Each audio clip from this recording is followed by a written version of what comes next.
unacheza na nyoka. Mchawi bibi yako uliyemwacha kijijini. Mimi sio mchawi, mimi nakupa elimu ya afya. Sina unafiki na afya uliokuwa nayo.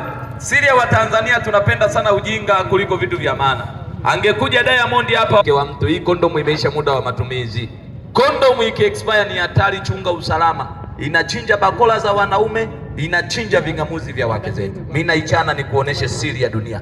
Leo kondomu inawezaje kuwa mtambo wa kutengenezea chakula cha nyoka?